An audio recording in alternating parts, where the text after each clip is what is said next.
안녕하세요, 여러분. 오늘 우리가 파헤쳐볼 심층 분석 시간에 오신 것을 환영합니다. 저는 오늘 진행을 맡았고요. 네, 반갑습니다, 여러분. 오늘 이 흥미로운 자료를 함께 분석할 전문가입니다. 자, 여러분 한번 상상해 보시죠. 여러분이 네팔의 한 지역에서 수백 명의 삶을 긍정적으로 바꾸는 아주 훌륭한 단체를 이끌고 있습니다. 오, 책임감이 막중하겠네요. 그렇죠.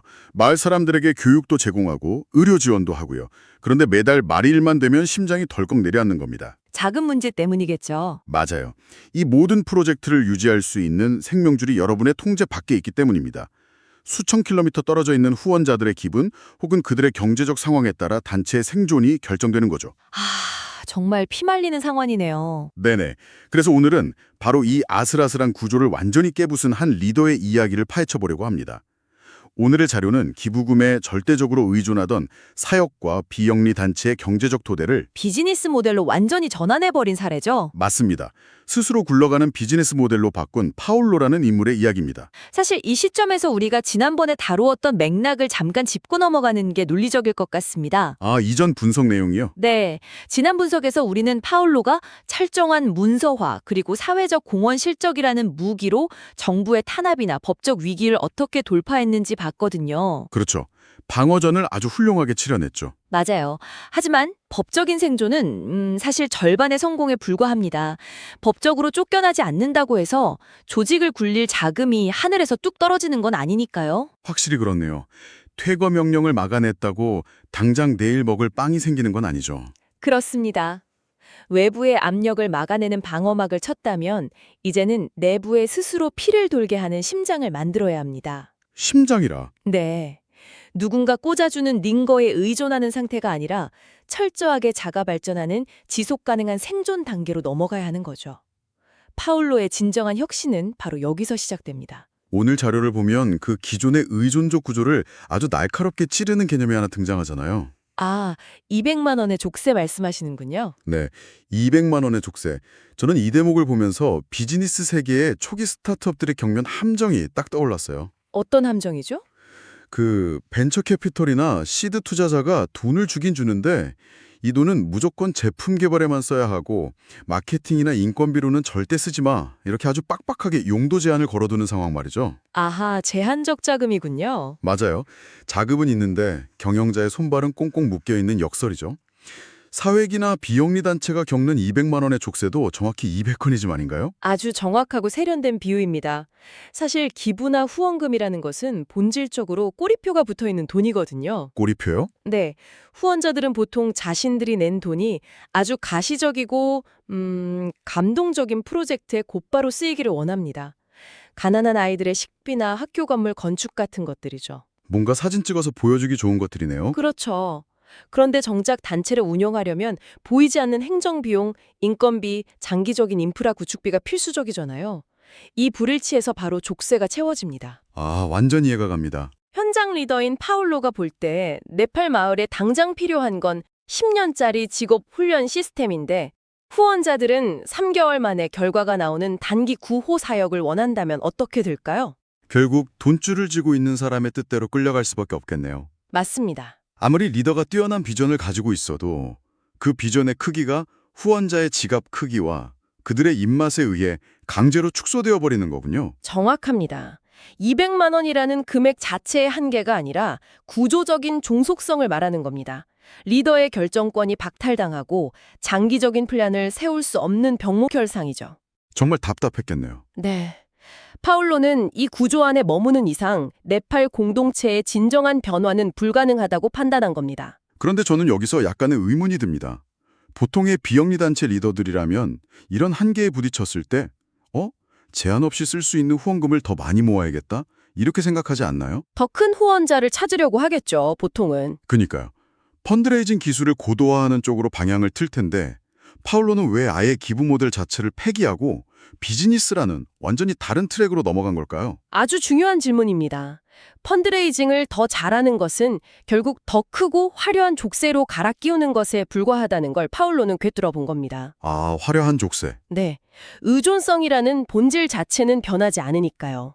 게다가 외부의 후원은 글로벌 경제 상황이나 후원자의 개인적 변심에 따라 언제든 하루아침에 끊길 수 있습니다. 극도의 불안정성이네요. 그렇죠. 그래서 파울로에게 비즈니스란 단순히 이윤을 남기기 위한 돈벌이가 아니라 이 불안정성과 족쇄를 완전히 박살내기 위한 가장 현실적인 해방의 도구였던 겁니다. 와, 해방의 도구. 자, 그렇다면 도대체 어떻게 그 족쇄를 끊어냈는지 구체적인 실행 방법론으로 들어가 보죠. 좋습니다. 자료에서 가장 핵심적으로 등장하는 두 가지 개념이 바로 뱀, 즉 비즈니스 애즈 미션과 마이크로 엔터프라이즈, 소기업. 네네. 저는 특히 자료의 이 문장이 뇌리에 강하게 박혔어요. 가장 강력한 메시지 전파는 파울로가 마을 주민들에게 일자리를 제공할 때 일어난다. 이 문장이야말로 기존의 구호 패러다임을 완전히 뒤집는 선언이죠. 어떤 점에서요? 지금까지의 방식이 우리가 외부에서 가져온 빵을 너희에게 나누어 줄게 였다면 파울로의 방식은 우리가 함께 빵을 구울 수 있는 오븐을 만들자로 바뀐 것이니까요. 아, 오븐을 같이 만들자. 그런데 구체적인 리스트를 보면요. 재봉학교, 컴퓨터 교육, 가구 공방, 염소 사육 같은 것들입니다. 네, 현지에서 할 수 있는 일들이죠. 솔직히 말씀드리면 그냥 지역 골목 상권에서 흔히 볼 수 있는 평범한 영리 사업들 아닌가요? 그렇게 보일 수 있죠. 네, 막 실리콘밸리의 혁신적인 스타트업도 아니고 마을에서 가구 만들고 염소 키우는 게 어떻게 기존 구호 사역을 대체하는 사회적 기업 모델로 기능한다는 건지 약간 납득이 안 갑니다. 겉보기에는 아주 투박하고 평범해 보일 수 있습니다. 하지만 이 마이크로 엔터프라이즈들이 어떻게 세팅되고 굴러가는지 그 내부 메커니즘을 들여다보면 완전히 다른 이야기가 펼쳐집니다. 메커니즘이 다르다. 전통적인 NGO 방식과 비교해볼까요? 기존 방식에서는 마을 사람들에게 가축이나 재봉틀을 무상으로 나누어 줍니다. 네, 흔히 보는 풍경이죠. 그러면 당장 급전이 필요하거나 배가 고플 때 그걸 팔아버리거나 잡아먹습니다. 일시적인 구호일 뿐이죠. 맞아요. 물고기를 주는 것의 한계죠. 반면 파울로의 모델은 현지의 특수성과 자원을 철저히 분석해서 지속 가능한 생태계를 구축합니다. 염소를 그냥 주는 게 아니라 아, 사육장을 세우는 거군요. 맞습니다. 염소 사육장을 세워서 고기와 젖을 유통하는 판매망을 만들고 마을 사람들을 그 비즈니스의 직원이나 파트너로 고용합니다. 오, 확실히 다르네요. 재봉학교도 단순히 기술만 가르치는 게 아니라 거기서 만들어진 옷을 시장에 내다 파는 수익화 모델까지 연결하거든요. 즉, 자본주의의 이윤 창출 시스템을 그대로 가져오되 그 시스템의 수혜자를 지역 주민으로 세팅한 거네요. 정확합니다. 아, 단순히 물건을 던져주는 게 아니라 경제 순환의 사이클 자체를 현지에 이식한 거군요. 그런데 제가 여기서 가장 회의적으로 봤던 대목이 하나 있습니다. 어떤 부분이죠? 파울로가 이 비즈니스 모델을 운영하면서 세웠다는 수익 배분의 7대3 법칙입니다. 아, 7대3. 발생한 수익의 70%를 마을 주민들의 자립을 위해 재투자하고 나머지 30%만 파울로 본인의 사역과 단체 운영비로 쓴다는 건데요. 네, 그렇게 명시되어 있죠. 솔직히 이거 너무 이상적인 숫자 아닙니까? 초기 소규모 비즈니스에서 수익이 나면 얼마나 난다고 그중 30%만 떼어서 조직을 운영하나요? 이건 자칫하면 비즈니스도 망하고 사역도 망하는 재무적 자살행위처럼 보이는데요? 충분히 가질 수 있는 합리적인 의심입니다. 사실 70% 재투자라는 수치는 그 초기 데스밸리, 즉 적자 구간을 지날 때는 엄청난 고통을 수반하거든요. 당연하죠. 돈이 턱없이 모자랄 텐데요. 파울로도 초기에는 자금난에 시달리고 뼈를 깎는 비용 절감을 해야만 했겠죠. 하지만 이 7대3 비율은 재무적인 장치인 동시에 아주 강력한 신뢰의 장치이기도 합니다. 신뢰의 장치요? 그게 어떤 의미죠? 현지 네팔 사람들의 입장에서 생각해보죠. 외부에서 온 외국인이 갑자기 사업을 차려서 사람들을 고용하면 처음에는 어떻게 생각할까요? 우리의 노동력을 착취해서 자기 배를 불리려는 것 아닌가? 이렇게 의심할 수밖에 없겠네요. 그렇죠. 그런데 실제로 비즈니스가 굴러가고 수익이 났을 때 그 돈의 70%가 다시 자신들의 직업 훈련과 마을의 인프라로 돌아오는 것을 두 눈으로 목격하게 됩니다. 아, 그 순간 마을 사람들의 태도가 완전히 돌변하겠네요. 네, 단순한 피고용인이 아니라 이 비즈니스가 곧 우리 마을의 생존이라는 주인의식을 가지게 되는 겁니다. 대박이네요. 70%를 내어주는 것은 당장은 재무적 손실 같지만 장기적으로는 비즈니스의 성공 확률과 지역사회의 결속력을 기하급수적으로 높이는 가장 확실한 토자였던 거군요. 바로 그겁니다. 그리고 파울로 입장에서도 이 30%의 수익은 그 의미가 완전히 다릅니다.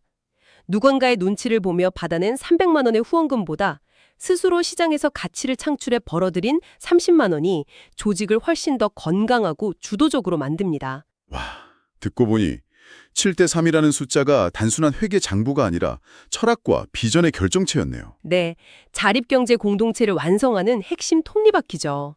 저는 이 완벽한 수익 구조가 세팅된 이후에 벌어지는 변화가 정말 매력적이더라고요. 경제적 자립이 파울로라는 개인의 영적 그리고 사회적 권위를 어떻게 극적으로 뒤바꾸는지에 대한 부분 말입니다. 네, 리더로서의 포지셔닝이 완전히 달라졌죠. 여러분, 한번 생각해 보세요. 과거 기부금에 의존하던 시절 파울로의 포지션은 냉정하게 말해 굽실거리는 수혜자였습니다. 굽실거리는 수혜자. 아주 뼈 때리는 표현이네요. 그렇죠. 늘 본국에 있는 후원자들에게 성과 보고서를 써야 하고 예의를 갖춰서 돈을 부탁해야 했잖아요. 그런데 이 소기업들이 성공하고 네팔 마을에 일자리가 창출되자 파울로의 위상이 어떻게 변했을까요? 완전히 180도 바뀌었겠죠? 네. 그는 이제 구호금을 나눠주는 마음씨 좋은 외국인이 아닙니다. 마을 사람들의 밥줄을 쥐고 있고 지역 경제를 책임지며 이끌어가는 당당한 사장님, 즉 진정한 로컬 리더로 정체성이 완전히 뒤바뀐 겁니다. 경제적 지위의 변화가 리더십의 본질적인 위상까지 격상시킨 아주 결정적인 장면이죠. 더 이상 외부의 시선에 갇혀있을 필요 없이 오직 마을 사람들의 삶에만 집중할 수 있는 자유를 얻은 겁니다. 맞습니다. 경제적 자립이 곧 영적 권위와 리더십의 독립으로 이어진 거네요. 네, 그런데 여기서 아주 껄끄러운 전통적인 질문이 하나 수면 위로 올라옵니다. 어떤 질문이죠? 파울로가 네팔 현지에서는 사장님으로 인정받았을지 몰라도 기존의 후원자나 전통적인 종교계에서는 엄청난 반발이 있지 않았겠습니까? 그렇겠네요. 아니 거룩한 사역을 하라고 파송했더니 어디서 세속적으로 장사를 하고 돈을 만져? 이렇게 비난할 수 있잖아요. 목사님이 장사해도 되나요? 이런 질문이 무조건 나오죠. 맞습니다. 영혼을 구원하는 거룩한 일과 돈을 버는 세속적인 일을 칼같이 나누려는 뿌리 깊은 편견이죠. 자료에서도 이 논쟁점을 아주 밀도 있게 다루고 있는데요. 파울로는 초심을 잃었다고 비판받기 딱 좋은 상황인데 어떻게 대처했나요? 여기서 캡틴이라는 인물이 제시한 이중 직업, 듀얼 보케이션이라는 논리가 등장합니다. 이 논리를 통해 그 전통적인 비난에 아주 명쾌한 답변을 내놓거든요. 이중 직업이요? 그 성경에 나오는 사도 바울이 스스로 텐트를 만들면서 돈을 벌고 사역을 병행했던 텐트 메이킹 원리 같은 건가요? 정확히 맞닿아 있습니다. 전통적인 시각에서는 빵, 즉 비즈니스와 복음을 물과 기름처럼 섞일 수 없는 상충 관계로 보잖아요. 네네. 단상 위에서 넥타이를 메고 말씀을 전하는 것만이 거룩한 거고 시장 바닥에서 땀 흘리며 물건을 파는 건 세속적인 생계 유지 수단이라고 폄하하죠. 하지만 캡틴의 논리는 다릅니다. 파울로가 네팔 주민들과 함께 염소의 배설물을 치우고 가구를 대패질하고 재봉틀을 돌리며 수익을 내는 그 비즈니스의 전 과정 자체가 그 자체가 사역이다. 네, 곧 사역의 본질이라는 겁니다. 빵과 복음은 상충하는 게 아니라 완벽하게 공존하는 거죠. 와, 빵을 해결하는 과정 자체가 복음의 실현이라는 뜻이군요. 조금 더 구체적으로 풀어주시겠어요? 생각해 보십시오. 찢어지게 가난해서 내일 당장 아이들 밥을 굶겨야 하는 마을 사람들에게 영혼이 잘 되면 모든 것이 잘 될 겁니다라는 추상적인 위로가 과연 얼마나 힘을 발휘할까요? 사실 안 와닿죠. 속으로 당장 배고파 죽겠는데 무슨 소리야 할 겁니다. 그렇죠.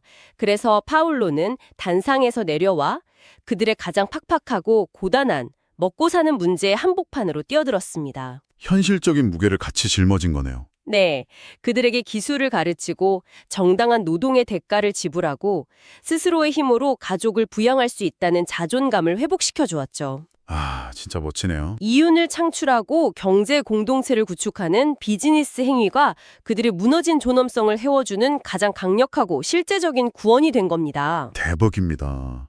전통적인 후원자들이 장사나 하고 있다고 비난할 때 사실 파울로는 가장 치열하고 숭고한 사역을 하고 있었던 셈이네요. 네, 마을 주민들과 함께 먹고 사는 경제 공동체를 구축하는 것, 그게 바로 진짜 사역이라는 거죠. 진정한 영적 권위라는 건 번지르르한 종교적 타이틀이나 화려한 연설에서 나오는 게 아니군요.